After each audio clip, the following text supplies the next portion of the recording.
నారా లోకేష్ గారు యువగళం పాదయాత్రలో యువతకు 5 సంవత్సరాలకు కలిపి 20 లక్షల ఉద్యోగాలు ఇస్తామన్నారు. అలాగే చంద్రబాబు నాయుడు గారు కూడా ఎన్నికల ప్రచారంలో అదే పనిగా యువతకు 20 లక్షల ఉద్యోగాలు ఇస్తాం 5 సంవత్సరాలకు కలిపి అని చెప్పేసి ఎన్నికల ప్రచారంలో దీన్ని ఒక ఆయుధంగా వాడుకుని ప్రజల్లోకి అయితే తీసుకెళ్లారు.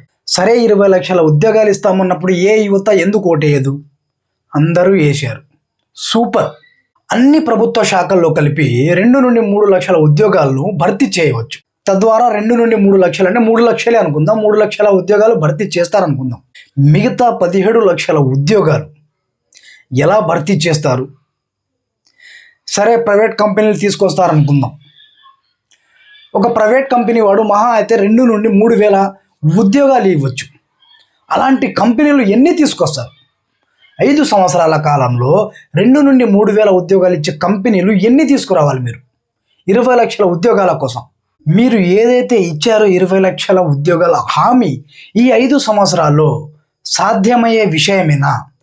అమలు అవుతుందా? 20 లక్షల ఉద్యోగాలు మీరు ఇవ్వగలుగుతారా? మీరు 5 సంవత్సరాలకు కలిపి 10 లక్షల ఉద్యోగాలు ఇచ్చిన ఆంధ్రప్రదేశ్ యువత మిమ్మల్ని నెత్తి మీద పెట్టుకుని చూసుకుంటారు.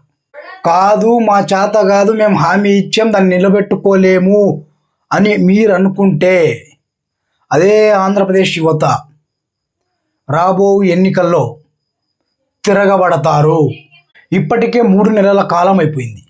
మీరు ఇచ్చిన 20 లక్షల ఉద్యోగాల హామీని నెరవేర్చాలని కోరుకుంటూ జై హింద్.